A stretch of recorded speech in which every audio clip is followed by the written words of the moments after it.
علیکم ورحمۃ اللہ وبرکاتہ۔ الحمد للہ رب العالمین والصلاة والسلام علی من لا نبی بعد۔ اعوذ باللہ السمیع العلیم من الشیطان الرجیم، بسم اللہ الرحمن الرحیم۔ کتاب انزلناہ الیک مبارکا لیدبروا آیاتہ ولیتذکروا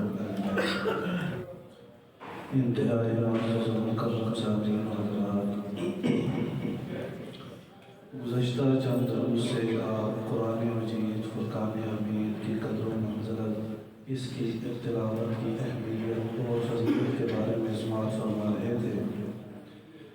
آج اس سلسلے کی آخری کڑی قرآن مجید کو کیوں نازل کیا گیا یا قرآن مجید کے نزول کا مقصد کیا ہے، اس حوالے سے چند گزارشات آپ کے سامنے ہیں۔ عزیز بھائیوں، کیا قرآن مجید کو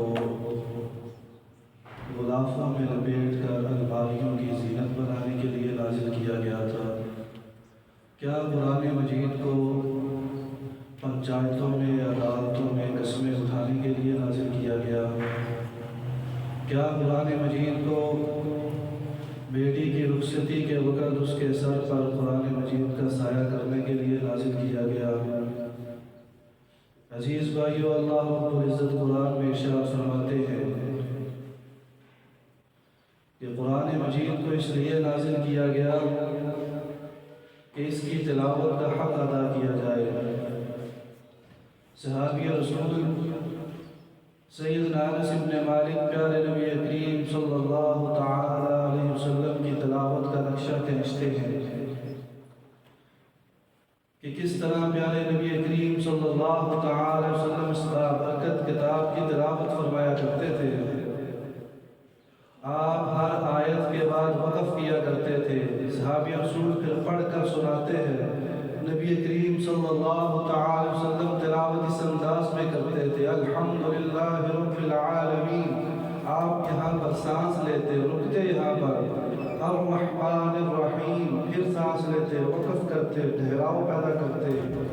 اور قرآن مجید میں اللہ رب العزت نے ارشاد فرمایا وَرَتِّلِ الْقُرْآنَ تَرْتِيلًا، اس قرآن مجید کو خوب ٹھہر ٹھہر کر پڑھا کرو۔ اور پھر نبی کریم صلی اللہ تعالی وسلم نے فرمایا زَيِّنُوا الْقُرْآنَ بِأَصْوَاتِكُمْ، اس قرآن مجید کو اپنی آوازوں سے مزین کیا کرو، خوبصورت آواز میں ترنم کے ساتھ قرآن مجید کی تلاوت کی جائے۔ الَّذِينَ آتَيْنَاهُمُ الْكِتَابَ يَتْلُونَهُ حَقَّ تِلَاوَتِهِ، اس کو اس طرح سے تلاوت کی جائے کہ اس کا حق ادا ہو۔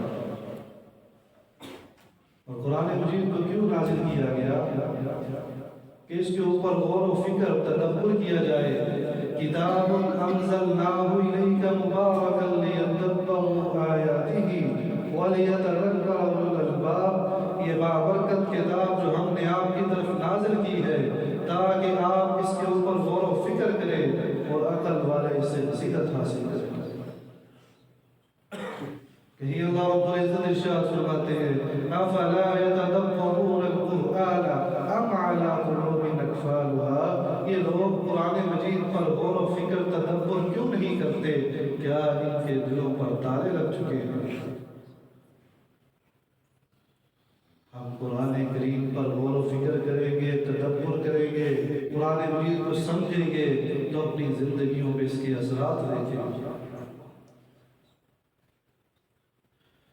سیدنا حضرت عبداللہ بن مسعود رضی اللہ تعالیٰ عنہ بیان کرتے ہیں ایک دن پیارے نبی کریم صلی اللہ تعالیٰ علیہ وسلم میرے پاس تشریف لاتے ہیں، کہتے ہیں عبداللہ مجھے قرآن مجید پڑھ کر سنائیں، تلاوت سنائیں۔ سیدنا عبداللہ بیان کرتے ہیں میرے کہا اللہ کے رسول میں آپ کو سناؤں؟ رسول اللہ کہتے ہیں ہاں جی آپ سنائیں۔ سیدنا عبداللہ بن مسعود رضی اللہ تعالیٰ عنہ فرماتے ہیں میں نے کہا اللہ کے رسول قرآن مجید تو آپ پر نازل ہوا ہے اور میں آپ کو پڑھ کر سناؤں؟ فرماتے میں نے سورۃ النساء کی تلاوت شروع کی اور جب میں اس آیت پر پہنچتا ہوں فَكَيْفَ إِذَا جِئْنَا مِنْ كُلِّ أُمَّةٍ بِشَهِيدٍ وَجِئْنَا بِكَ عَلَىٰ هَٰؤُلَاءِ شَهِيدًا، میں دیکھتا دیکھتا ہوں پیارے نبی کریم صلی اللہ تعالی وسلم کی آنکھوں سے آنسو جاری ہے اور آپ کی داڑھی مبارک بھیگ چکی. یہ قرآن کریم کی تاثیر تھی. اللہ رب العزت فرماتے ہیں یہ قرآن مجید اگر پہاڑوں پر نازل کیا جاتا لو انزلنا هذا القرآن على جبل لرأيته خاشعا متصدعا من خشية الله. یہ قرآن تو ایسی کتاب ہے اگر یہ پہاڑوں پر نازل کی جاتی اس کے خوف سے اس کی ہیبت سے پہاڑ ریزہ ریزہ ہو جاتا. آج اہل ایمان ہمارے دل پتھروں سے بھی زیادہ سخت ہو چکے ہیں. ہم روزانہ قرآن مجید کے پاروں کی تلاوت بھی کر رہے ہیں, قرآن مجید سنتے بھی ہیں, لیکن ہمارے دلوں پر اس کے اثرات مرتب نہیں ہو رہے. صحابہ کرام رضوان اللہ اجمعین سیدنا عمر ابن خطاب قبول اسلام سے پہلے اسلام کے سخت ترین دشمن ایک دن جا رہے ہیں, کسی نے پوچھا عمر کہاں پہ جا رہے ہیں؟ کہنے لگے آج نعوذ باللہ محمد کو قتل کرنے جا رہا ہوں. پوچھنے والے نے کہا محمد کو نعوذ باللہ قتل کر کے بنو ہاشم سے بچ جاؤ گے, پہلے جا کر اپنے گھر کی تو خبر لیں, اپنے بہن اور بہنوئی کی تو خبر لے جا کر.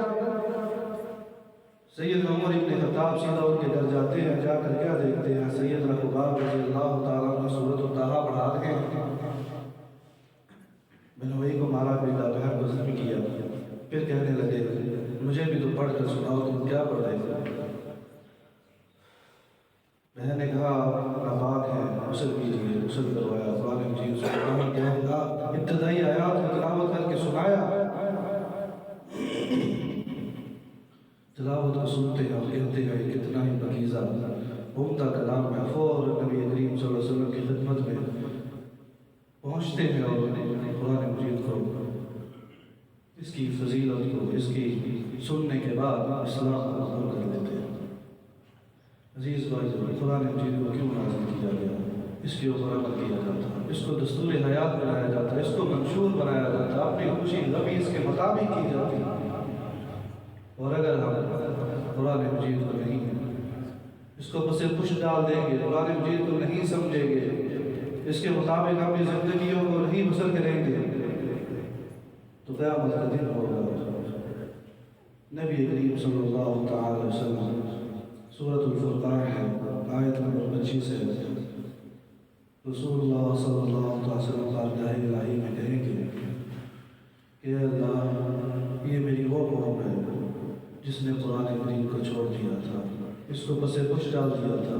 اے اہل ایمان, اس سے بڑی رسوائی کیا ہو سکتی ہے کہ قیامت کے دن اللہ رب العزت کے نبی کریم صلی اللہ علیہ وسلم یہ شکایت کرے کہ اہل ایمان یہ مسلمان انہوں نے قرآن کریم کو چھوڑ دیا تھا, اس پر عمل کرنا, اس کو دستور حیات ماننا, اس کے مطابق اپنی زندگیوں کو, اپنے فیصلوں کو اس کے مطابق سر انجام دینا چھوڑ دیا تھا. خطبہ حجت الوداع پر پیارے نبی کریم صلی اللہ علیہ وسلم نے فرمایا کہ میرے صحابہ غور سے اس بات کو سن لو, ترکتم فیکم امرین, میں تمہیں 2 چیزیں چھوڑ کر جا رہا ہوں, ان کو مضبوطی سے تھام لو گے تو گمراہ نہیں کرو گے. کتاب اللہ و سنت رسول, ایک کتاب اللہ ہے, اللہ کا قرآن ہے, دوسرا سنت رسول ہے. آج امت مسلمان گمراہی سے بچنا چاہتی ہے تو ان 2 چیزوں کو مضبوطی سے تھام. بعض لوگوں کا عقیدہ ہے کہ صرف قرآن مجید کو تھام لیا جائے, حدیث رسول کی ضرورت نہیں ہے. منکرین حدیث کا یہ عقیدہ ہے, ان کو یہ بات سمجھ لینی چاہیے. رسول اللہ نے بھی ایک بیان کیا تھا